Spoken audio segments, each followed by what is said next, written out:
Welcome back to another video. और आज जो वीडियो हम देखने जा रहे हैं उसका टाइटल है जब पाकिस्तानी आर्मी चीफ परवेज़ मुशर्रफ ने नवाज शरीफ का तख्ता पलट कर दिया। तारीख एपिसोड 35। तो चलिए जानते हैं इस वीडियो में, लेकिन इससे पहले इस वीडियो चैनल का विजुअल लिंक आपको हमारी वीडियो के डिस्क्रिप्शन मिल जाएगा। सब्सक्राइब किया, लाइक किया, शेयर को फॉलो करेंगे चैनल को। उसके अलावा लोग चैनल के स्ट्रीम लिंक भी हमारी वीडियो के डिस्क्रिप्शन मिल जाएगा। सब्सक्राइब किया, लाइक किया, शेयर को फॉलो करें। तो चलिए देख लेते हैं ये वीडियो। तारीख 12 अक्टूबर 1999 श्रीलंका से एक हवाई जहाज PK-805 उड़ान भरता है। ये विमान अपने तय समय शाम 4 बजे से 40 मिनट लेट टेक ऑफ करता है। जहाज में पायलट कैप्टन सरबत हुसैन समेत 198 लोग सवार थे, बच्चे, बूढ़े, औरतें। लेकिन एक यात्री इनमें खास था, नाम परवेज़ मुशर्रफ, पाकिस्तान के आर्मी चीफ। PK-805 को शाम 7 बजे पाकिस्तान के कराची एयरपोर्ट पर उतरना था, लेकिन लैंडिंग से घंटे भर पहले पाकिस्तान के प्रधानमंत्री नवाज शरीफ ने सिविल एविएशन अथॉरिटी के डायरेक्टर जनरल अमीनुल्लाह चौधरी को फोन किया। नवाज शरीफ का आदेश था PK-805 जहाज पाकिस्तान में लैंड नहीं करेगा, चाहे कुछ भी हो जाए। चौधरी ने वजह भी नहीं पूछी, फोन रखा और Karachi air traffic control tower को फोन मिलाया और पूछा, कोलंबो से कोई फ्लाइट आ रही है? जवाब मिला, हाँ। चौधरी ने हुक्म दिया, कराची एयरपोर्ट को बंद कर दो, कोई फ्लाइट लैंड नहीं होगी। ऊपर से ऑर्डर मिलते ही कराची एयरपोर्ट की बत्तियां बुझा दी गई। रनवे पर 3 फायर इंजन खड़े कर दिए गए ताकि पायलट चाहकर भी लैंड ना कर पाए।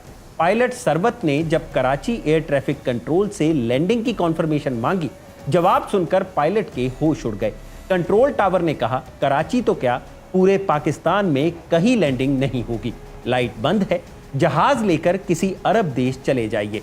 पायलट हक्का बक्का रह गया, वजह पूछता रहा, जवाब मिला, लैंडिंग नहीं हो सकती। पायलट सरबत को पता था कि army chief general Pervez Musharraf जहाज में है। पायलट ने परवेज़ मुशर्रफ को बुलावा भेजा। मुशर्रफ के मिलिट्री सेक्रेटरी नदीम ताज ने कहा, सर, पायलट आपको कॉकपिट में बुला रहे हैं। मुशर्रफ कॉकपिट में गए। पायलट ने लैंडिंग की मुसीबत बताई, जिसके बाद मुशर्रफ के भी पसीने छूट गए, धड़कन और तेज हो गई। पता चला कि फ्यूल सिर्फ 1 घंटे 10 मिनट का ही बचा है। पाकिस्तान के बाहर किसी एयरपोर्ट तक पहुंचना नामुमकिन था। कैप्टन सरबत ने ये बातें मुशर्रफ को तब बताई जब फ्लाइट 8000 फीट पर थी। घंटे भर पायलट, मुशर्रफ और कराची कंट्रोल टावर में बहस चलती रही।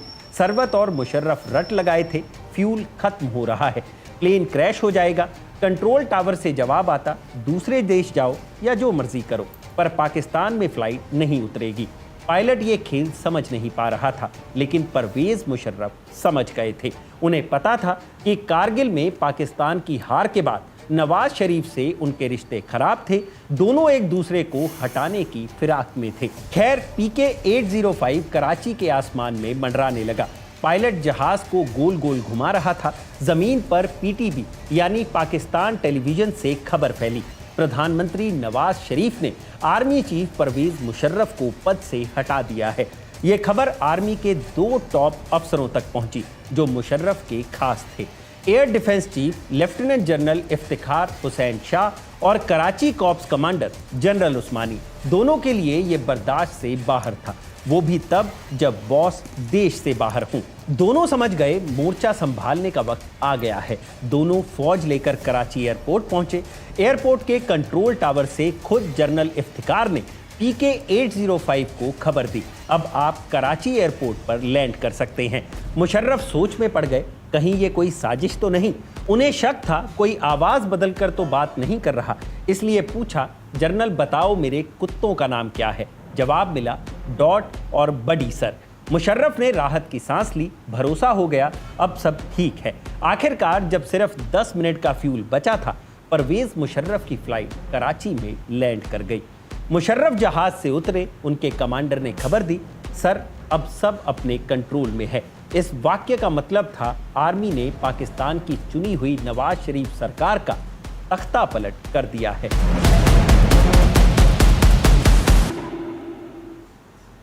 नमस्कार, मैं हूं भूपेंद्र सोनी और आप देख रहे हैं खबर गांव, और ये किस्सा है नवाज शरीफ की सरकार के तख्ता पलट का।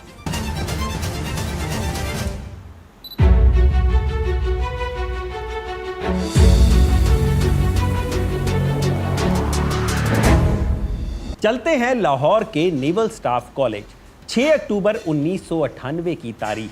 Pakistan army chief general Jahangir Karamat भाषण दे रहे थे।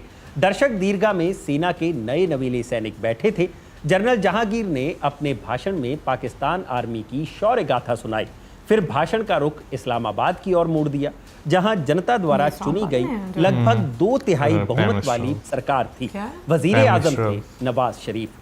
जनरल जहांगीर ने पहले तो नवाज शरीफ की सरकार पर भ्रष्टाचार का आरोप लगाया और फिर एक मांग कर दी, सरकार राष्ट्रीय सुरक्षा परिषद की स्थापना करे जो राजनीतिक फैसले लेने के प्रोसेस में सेना की भूमिका तय करेगी।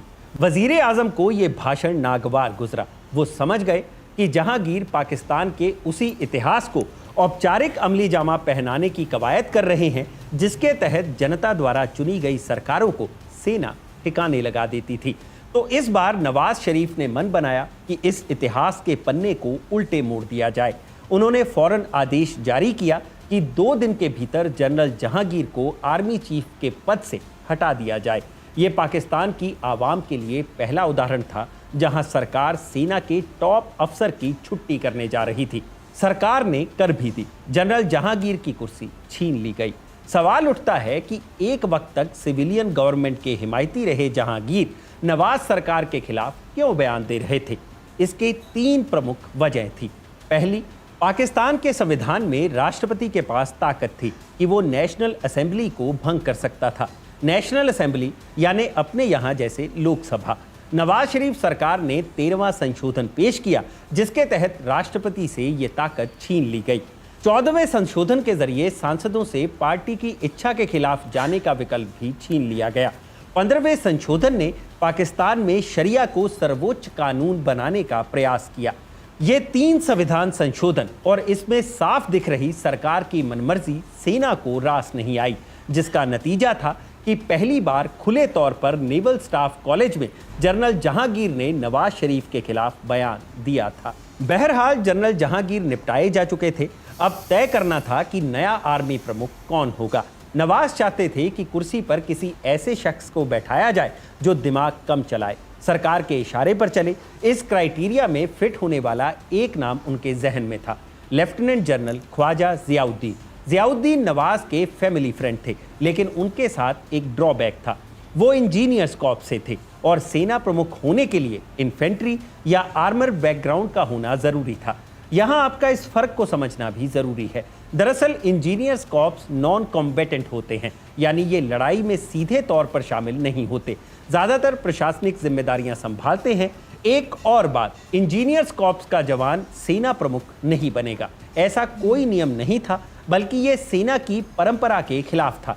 इसी परंपरा का ख्याल करते हुए नवाज शरीफ को उनके सिपह सालारों ने समझाया कि हुजूर ये रिवायत तोड़ने की हिमाकत नहीं करनी चाहिए, नहीं तो जहांगीर करामात को जिस डर से हटाया गया है वही हो जाएगा, यानी सेना बगावत कर देगी। नवाज ने मन बनाया, आज नहीं तो कल सही, लेकिन जियाउद्दीन को सेना प्रमुख की कुर्सी पर बैठाएंगे जरूर। इसलिए उसी वक्त उन्हें इंटर सर्विसेज इंटेलिजेंस यानी ISI का डायरेक्टर जनरल बना दिया गया।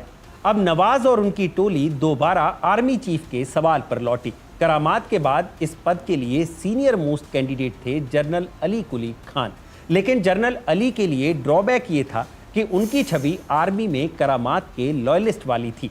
जाहिर है इस छवि वाले जनरल के साथ प्राइम मिनिस्टर सहज नहीं थे। उसके बाद उस नाम पर विचार हुआ जिसे लेकर आर्मी और सरकार दोनों कंफर्टेबल थे, lieutenant general Pervez Musharraf. Army में मुशर्रफ की छवि एक ऐसे अफसर की थी जो प्राइम मिनिस्टर नवाज शरीफ के प्रशंसक नहीं थे। आर्मी की संस्थागत ताकत के हिमायती थे, लेकिन मुशर्रफ ने तब तक कभी खुले तौर पर राजनीति में दखल देने की कोशिश नहीं की थी, ना ही उनका कोई ऐसा बयान था जो उनके खिलाफ जाता। ये इक्वेशन काम कर गया। परवेज मुशर्रफ अपने memoir in the line of fire में लिखते हैं, 7 अक्टूबर 1998 का दिन था। शाम 7:30 बजे मैं मंगला के अपने घर में अपनी पत्नी के साथ टीवी देख रहा था। तभी मुझे प्रधानमंत्री कार्यालय से फ़ोन आया। मुझे बताया गया कि प्राइम मिनिस्टर नवाज शरीफ मुझसे मिलना चाहते हैं। बकौल मुशर्रफ उन्होंने फ़ोन करने वाले अधिकारी से कहा कि वो अगले दिन सुबह आएंगे। इस पर उन्हें जवाब मिला, सर आपसे अभी मिलना चाहते हैं, जितनी जल्दी हो सके आइए। परवेज़ मुशर्रफ ने कहा ठीक है। मुझे चीफ को इत्तला करने दीजिए। अधिकारी ने कहा, नहीं, किसी से इस बारे में कोई बात नहीं करनी है, कॉन्फिडेंशियल मामला है। इसके बाद फोन कट गया। मुशर्रफ ने यूनिफॉर्म पहनी और अपनी पसंदीदा ग्लॉक पिस्टल कमर में खोंसकर निकल पड़े। खुद गाड़ी चलाकर 1.5 घंटे की यात्रा करके इस्लामाबाद पहुंचे। प्रधानमंत्री कार्यालय में घुसते ही उन्हें बताया गया कि आर्मी चीफ जनरल जहांगीर करामात से इस्तीफा ले लिया गया है और सरकार उन्हें अगला सेना प्रमुख बना रही है। हालांकि ब्रिटिश पत्रकार और लेखक ओवेन बेनेट जोन्स अपनी किताब पाकिस्तान आई ऑफ द स्टॉर्म में लिखते हैं, करामात की बर्खास्तगी से 2 महीने पहले यानी अगस्त 1998 में मुशर्रफ ने अपने कुछ पॉलिटिकल कॉन्टेक्स्ट का इस्तेमाल करके शरीफ से मुलाकात सुनिश्चित की थी ताकि वो खुद को संभावित उत्तराधिकारी के तौर पर पेश कर सके। ये एक चतुर चाल थी।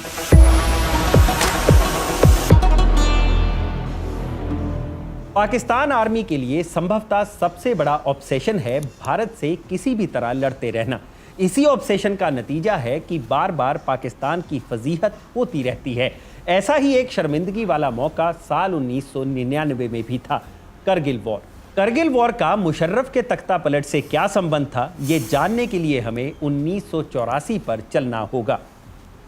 तो हुआ ये था कि 1984 में इंडियन आर्मी ने सियाचिन ग्लेशियर पर कब्जा कर लिया था। परवेज मुशर्रफ तब पाकिस्तान की कमांडो फोर्स में मेजर हुआ करते थे। वो तब से ही भारत की सैन्य कार्रवाई से खार खाए बैठे थे। 1998 में जब उन्हें सेना प्रमुख बनाया गया तो उन्हें लगा कि भारत से बदला लेने का वक्त आ गया है। इसी की देन थी 1999 के मई महीने में पाकिस्तानी सैनिकों और घुसपैठियों ने एलओसी के पास भारतीय क्षेत्र में करगिल की पहाड़ियों पर कब्जा जमा लिया। जब 8 मई को कुछ भारतीय चरवाहे इस इलाके में गए तो उन्होंने पाकिस्तानी सैनिकों को देखा। चरवाहे लौट गए और दोबारा भारतीय सेना के जवानों के साथ उसी इलाके में पहुंचे और इस तरह इंडियन आर्मी को पहली बार पाकिस्तान की इस हरकत का पता चला। दिलचस्प है कि पाकिस्तान के राजनीतिक नेतृत्व को अपनी सेना के इस मूवमेंट की कोई खबर नहीं थी, यानी मुशर्रफ ने अपने प्रधानमंत्री नवाज शरीफ को बिना बताए ही ये ऑपरेशन शुरू कर दिया था। दूसरी तरफ जब पहली बार भारतीय सेना को हालात पता चले तो उन्होंने भी भारत के राजनीतिक नेतृत्व को इत्तला नहीं की। सेना को लगा कि वो इसे अपने लेवल पर जल्द ही निपटा लेंगे, लेकिन ऐसा नहीं हुआ। खबर दिल्ली पहुंची। उन दिनों भारत के प्रधानमंत्री हुआ करते थे अटल बिहारी वाजपेयी। वाजपेयी ने फौरन नवाज शरीफ को फोन मिलाया। पाकिस्तान के पूर्व विदेश मंत्री खुर्शीद महमूद कसूरी अपनी किताब neither a hawk nor a dove an insider account of Pakistan foreign policy में लिखते हैं, करगिल युद्ध के समय नवाज शरीफ के प्रधान सचिव रहे मेरे दोस्त सईद मेहदी के अनुसार वाजपेयी ने शिकायत की कि उन्हें लाहौर आमंत्रित करने के बाद प्रधानमंत्री ने उनके साथ बुरा व्यवहार किया। सईद मेहदी के अनुसार प्रधानमंत्री नवाज शरीफ भारतीय प्रधानमंत्री के शब्दों से हैरान थे। नवाज शरीफ ने कहा कि उन्हें नहीं पता कि प्रधानमंत्री वाजपेयी उनसे क्या कह रहे हैं और उन्होंने सेना प्रमुख जनरल परवेज मुशर्रफ से बात करने के बाद उन्हें फ़ोन करने का वादा किया। बातचीत खत्म होने से पहले ही वाजपेयी ने नवाज शरीफ से कहा कि वो चाहते हैं कि वो उनके बगल में बैठे एक शख्स से बात करें। प्रधानमंत्री नवाज शरीफ उस वक्त हैरान रह गए जब उन्होंने एक्टर दिलीप कुमार की आवाज़ सुनी, जो पाकिस्तान और भारतीय फिल्म प्रेमियों की कई पीढ़ियों का दिल जीत चुके थे। दिलीप कुमार ने नवाज शरीफ से कहा, मियां साहब, हमें आपसे ऐसी उम्मीद नहीं थी क्योंकि आपने हमेशा पाकिस्तान और भारत के बीच शांति के बड़े समर्थक होने का दावा किया है। एक भारतीय मुसलमान के तौर पर मैं आपको बता दूं कि पाकिस्तान और भारत के बीच तनाव की स्थिति में भारतीय मुसलमानों की स्थिति बहुत असुरक्षित हो जाती है और उन्हें अपने घरों से निकलना भी मुश्किल हो जाता है। कृपया इस स्थिति को नियंत्रित करने के लिए कुछ करें। नवाज शरीफ सख्ते में थे, लेकिन जंग चलती रही। पूरे मई महीने में भारतीय सेना बैकफुट पर थी, लेकिन जून आते आते स्थिति बदलने लगी। भारतीय सेना मोमेंटम गेन करने लगी और इसी जून के महीने में एक फ़ोन टैप हुआ, जिसकी रिकॉर्डिंग इंटरनेशनल फोरम पर रखी गई। सवाल था कि इस रिकॉर्डिंग में आखिर ऐसा क्या था। दरअसल ये परवेज मुशर्रफ और जनरल अजीज़ खान के बीच की बातचीत थी, जिसमें अजीज़ खान ने मुशर्रफ को बताया कि मियां साहब यानी शरीफ ने भारत के प्राइम मिनिस्टर से बातचीत की है कुछ और बातें भी हुई, जिससे भारत ने दुनिया के सामने ये साबित कर दिया कि कारगिल में घुसपैठ करने वाले कोई मुजाहिदीन नहीं बल्कि पाकिस्तानी सैनिक ही हैं। नतीजा ये हुआ कि पाकिस्तान की सरकार पर दूसरे देशों का दबाव भी बढ़ने लगा, खासकर अमेरिका का। 4 जुलाई को अमेरिका का स्वतंत्रता दिवस मनाया जा रहा था। नवाज शरीफ अमेरिका में ही थे। शरीफ ने तत्कालीन अमेरिकी राष्ट्रपति बिल क्लिंटन से मुलाकात की। बिल क्लिंटन ने पाकिस्तान के मुखिया को चेतावनी दी कि जंग में अगर पाकिस्तान बेशर्त पीछे नहीं हटता है तो अमेरिका एक बयान जारी करेगा और इस बयान में युद्ध के लिए सिर्फ और सिर्फ पाकिस्तान को जिम्मेदार ठहराया जाएगा। नवाज शरीफ हक्के बक्के रह गए। ओवन बेनेट जोन्स अपनी किताब पाकिस्तान आई ऑफ द स्टॉर्म में लिखते हैं, टेक्निकली पाकिस्तान आर्मी का यह ऑपरेशन सफल था, लेकिन राजनीतिक तौर पर एक त्रासदी। शरीफ एक बड़े अंतर्राष्ट्रीय संकट में फंस गए थे। बहरहाल पाकिस्तान आर्मी को मुंह की खानी पड़ी। कारगिल की हार के बाद मुशर्रफ को अपनी ही सेना के भीतर असंतोष का सामना करना पड़ा। मुशर्रफ जिस भी चौकी पर जाते थे उनसे एक ही सवाल पूछा जाता था, अगर कारगिल एक जीत थी तो हम पीछे क्यों हटे? मुशर्रफ इसके जवाब में कहते थे, ये सब प्रधानमंत्री की गलतियों का नतीजा है, उनके आदेश पर ही हम पीछे हटे। जबकि हकीकत ये है कि करगिल में पीछे हटने के सवाल पर मुशर्रफ की सलाह भी ली गई थी और वो भी इसके खिलाफ नहीं थे। यानी कारगिल की लड़ाई के बाद दोनों ने ही अपनी सुविधा के मुताबिक अपने लोगों के सामने नैरेटिव बनाया। नवाज शरीफ का मानना था कि परवेज मुशर्रफ की वजह से दुनिया भर में उनका सर झुक गया। मुशर्रफ का मानना था कि शरीफ की वजह से सेना का शौर्य कम हो गया और फिर यहीं से दोनों ने एक दूसरे के खिलाफ तलवारें खींच ली।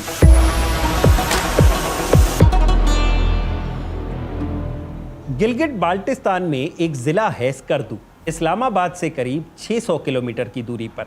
8 सितंबर 1999 के दिन इसी स्कर्दू के होटल शंग्रीला की लॉबी में मुशर्रफ और तत्कालीन सूचना मंत्री मुशाहिद हुसैन खड़े थे।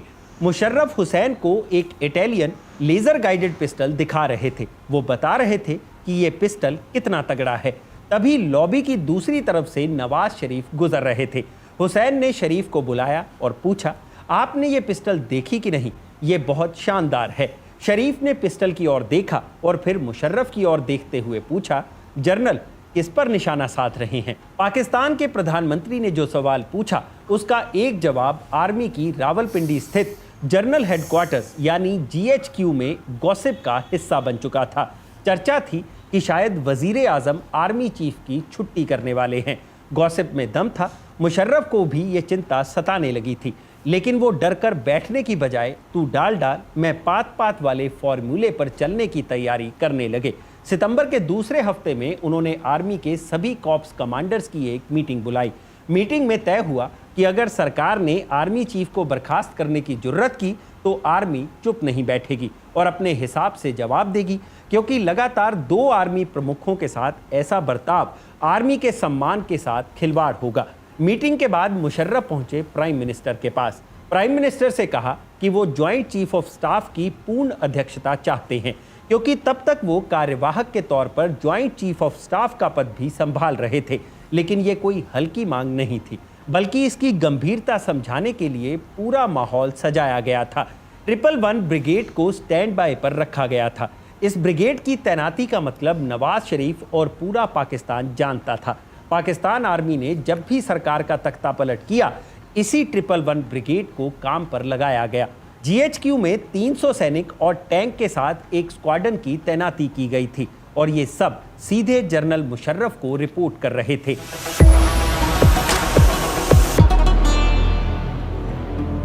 आर्मी चीफ की डिमांड के बाद नवाज शरीफ के मन में बचा कुचा संशय भी खत्म हो गया कि उनके तख्ता पलट के लिए जाल बिछाया जा रहा है। वो ये बात जानते थे कि बचने का एकमात्र रास्ता यही है कि मुशर्रफ को रास्ते से हटाया जाए, क्योंकि अगर जाल बिछ गया तो उसे काटा नहीं जा सकेगा। इसलिए जाल से बचने के लिए उन्होंने दूसरा जाल बिछाना शुरू कर दिया। नवाज शरीफ ने अपने भाई और पाकिस्तान के वर्तमान प्रधानमंत्री शहबाज शरीफ को अमेरिका रवाना किया।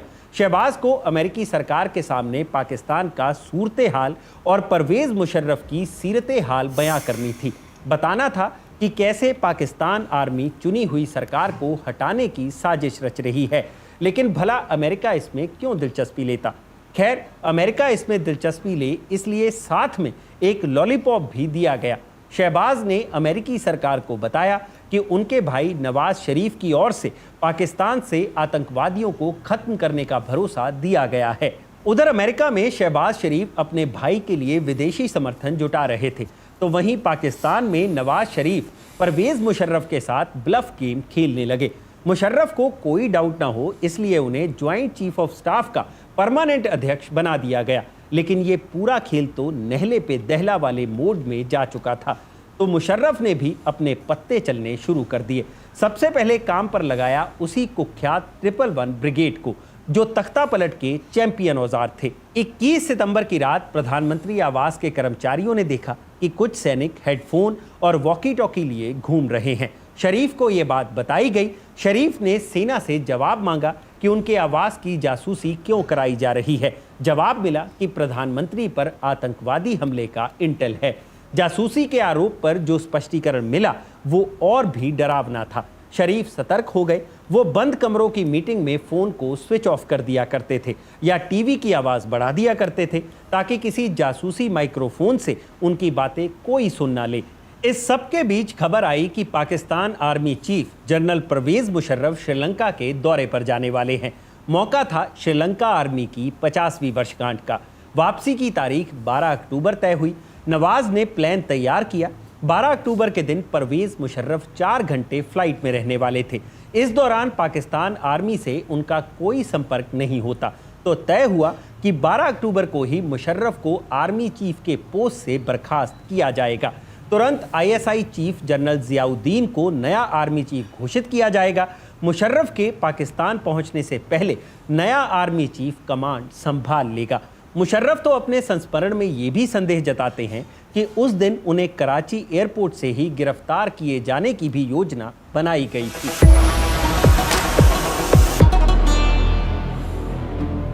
12 अक्टूबर की तारीख पाकिस्तान के लिए हर दिन की तरह एक और दिन।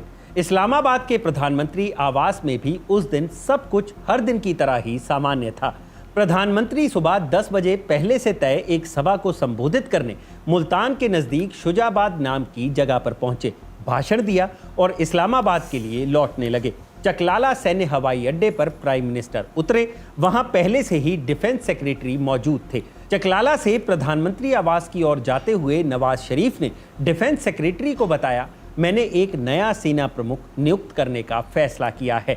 डिफेंस सेक्रेटरी ने समझाया कि ऐसा करने पर सेना बगावत कर देगी, इसलिए परवेज मुशर्रफ से चर्चा करके मतभेदों को निपटाया जाना बेहतर होगा।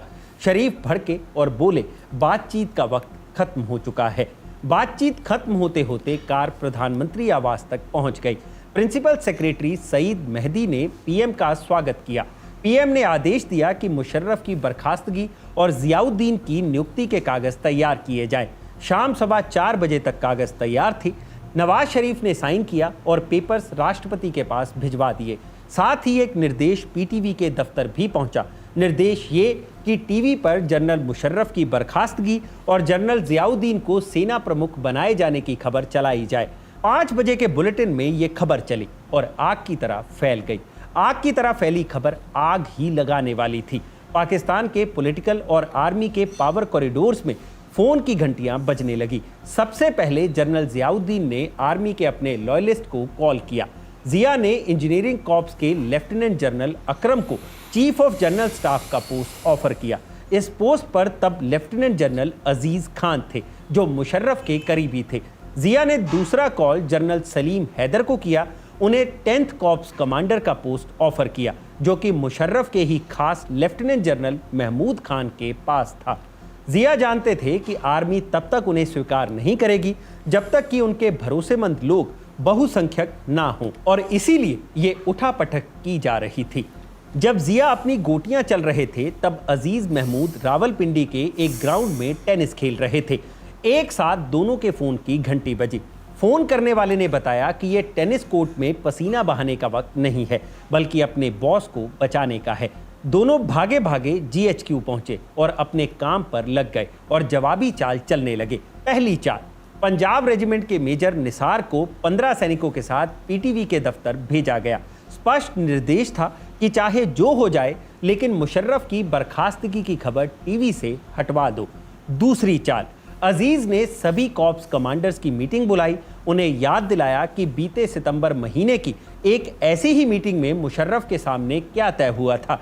तय ये हुआ था कि आर्मी की ओर सरकार ने आंख उठाई तो नवाज शरीफ को कुर्सी छोड़नी होगी। उधर बंदूक लिए पीटीवी के दफ्तर पहुंचे सेना के जवानों ने टीवी से खबर हटवा दी।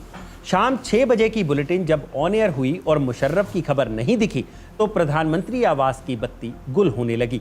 जिया और शरीफ समझ गए कि आर्मी मुशर्रफ के पीछे लामबंद हो गई है। जिया ने शरीफ को सुझाव दिया, अगर कुछ भी करके परवेज मुशर्रफ की लैंडिंग पाकिस्तान में रोक दी जाए तो आर्मी मजबूर होकर उनकी बर्खास्तगी स्वीकार कर लेगी। आइडिया पर अमल हुआ। प्रधानमंत्री नवाज शरीफ ने सिविल एविएशन अथॉरिटी के डायरेक्टर जनरल अमीनुल्लाह चौधरी को फोन किया, सारी बातें बताई और आदेश दिया कि चाहे कुछ भी हो जाए मुशर्रफ का प्लेन पाकिस्तान की जमीन पर नहीं उतरना चाहिए। इस कॉल के बाद परवेज मुशर्रफ समेत 198 लोगों को लेकर उड़ा जहाज कराची एयरपोर्ट के ऊपर चक्कर काटता रहा, लेकिन लैंडिंग के लिए रनवे क्लियर नहीं किया गया। इस दौरान क्या क्या हुआ वो हमने वीडियो की शुरुआत में ही आपको बताया है, लेकिन यहाँ इस लैंडिंग को लेकर एक और बात का जिक्र जरूरी है।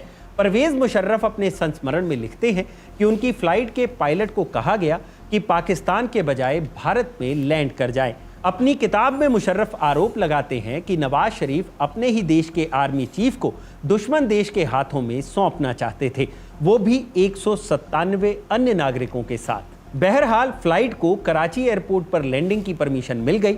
परमिशन मिलते ही मुशर्रफ ने इफ्तिकार से कहा, अजीज और महमूद से बोलो कि कोई देश से बाहर नहीं जाना चाहिए। बातचीत खत्म होते होते फ्लाइट कराची एयरपोर्ट पर लैंड कर गई। ओवन बेनेट लिखते हैं, तब तक तख्ता पलट की प्रक्रिया पूरी हो चुकी थी। प्रधानमंत्री के आवास पर शाम करीब 6:30 बजे आर्मी पहुंच चुकी थी। गेस्ट हाउस पर सुरक्षा चौकस करने के बाद एक मेजर 15 जवानों के साथ मेन गेट की ओर बढ़ गया। पोर्च में पहुंचते ही मेजर ने जनरल जियाउद्दीन को सिविल ड्रेस में 6 आईएसआई अधिकारियों के साथ सीढ़ियों पर देखा। मेजर ने आईएसआई के लोगों को अपने हथियार रखकर सरेंडर करने को कहा। उधर से जिया ने मेजर को हड़काया, रौब दिखाया कि इस वक्त वो जिसके सामने खड़ा है वो पाकिस्तान आर्मी का नया मुखिया है। मेजर डर तो गया, लेकिन उसने हिम्मत जुटाकर जिया को धमकी दी, सर मुझे सिर्फ 1 सेकंड लगेगा। इशारा फायरिंग की ओर था। जिया समझ गए कि अब कोई भी चाल कामयाब नहीं होगी। उन्होंने आईएसआई वालों से हथियार रखवा दिए। मेजर के नेतृत्व में टुकड़ी आवास के भीतर घुसी। अंदर घुसते ही सैनिकों को शरीफ कैबिनेट का हर प्रमुख चेहरा एक साथ बैठा दिखा।